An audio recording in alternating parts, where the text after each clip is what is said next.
Welcome to the Obsidian Sanctum Sartharion Raid Guide. My name's Ciderhelm, I'm from TankSpot, and this is a guide actually intended for any raider. Go ahead and post it to your guild, it's not just for tanks. I'm going to go ahead and explain a little bit about Sartharion, and then I'm going to explain the rest of Obsidian Sanctum, what you need to do to get to him. Now when you notice I charged in, I turned him to his side. This is on the request of DPS, and you're going to see why shortly. Like any dragon, you don't want to be in the front and you have to worry about cleaves. I'm not positive about whether he does anything with his tail. But I turned him there just so the DPS has an easy way of getting to him because of a mechanic right here.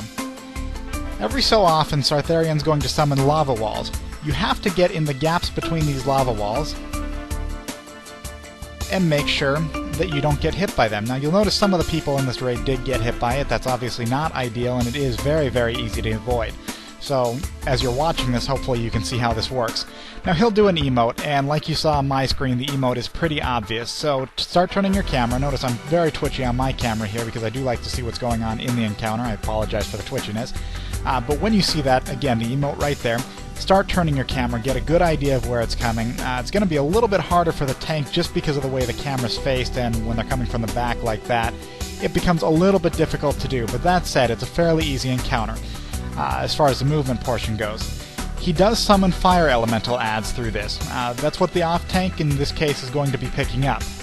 Deal a little bit of fire resist, either through an aura or through any other means is fine. They're pretty easy to tank, they don't deal a lot of damage, they can be AoE'd down, that's generally the strategy.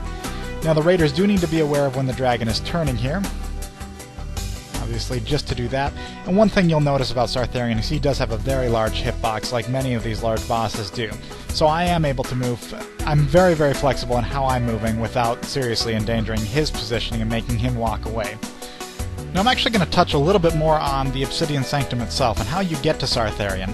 Sartharion is surrounded by a lot of trash. It's going to be all around the outer ring where we're in right now. So when you enter, you can either go left or right. We chose to go left and circle around the back and come to the right side before we engage Sartharion. Doing this, we handle several different types of Dragonkin trash packs, just like Blackwing Lair. I mean, there's the same Dragonflight and everything. We went through several of these packs, and then we came across 3 named dragons, or drakes.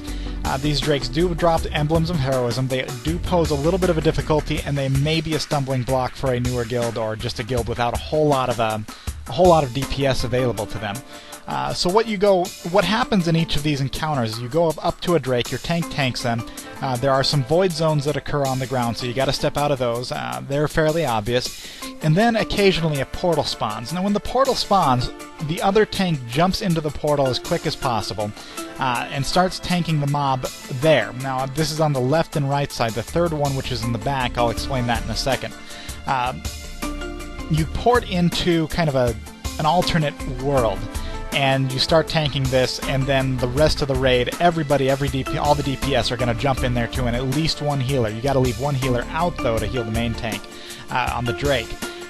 Everybody jumps over to this other phase and kills this Dragonkin, and then they'll be automatically taken out of that phase and be able to damage the main Dragonkin again. That is necessary to actually kill the Drakes. And then there's one other one that's a little bit different. In the back we went through and we would actually go into the alternate phase, but it wouldn't be a Dragonkin, it would be a set of eggs. Those eggs were not particularly easy to kill. We only got about half of them down. And this may have been just low DPS by doing it so early on without a whole lot of gear. So we actually got ported out of that phase without having killed enough of these eggs, then we had a whole lot of whelps up. It became a little overwhelming at first. We could not get serious DPS on the Drake because of how we were getting overrun by these Drakes and we weren't getting these eggs down fast enough. And so our final decision on it was to say, okay, let's just off-tank all of these adds when they come up.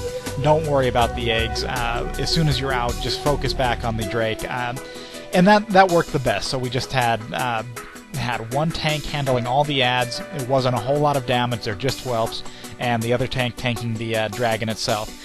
So you're going to go through here, you're going to get some emblems out of there, and then you're going to be able to engage Sartharion. As you've been watching this encounter, you can see that it's a fairly simple fight. There's not a whole lot to the fight. It is probably going to be the first fight you're going to want to go into. Again, you could choose an Ubercon, or you could choose Vesuvius instead, but this one's definitely going to be a good starter raid.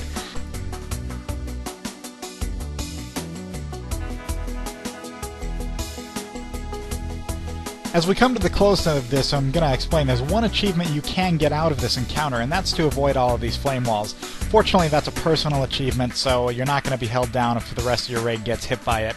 But hopefully everybody is getting that pretty quickly, because it is genuinely easy to avoid these flame walls.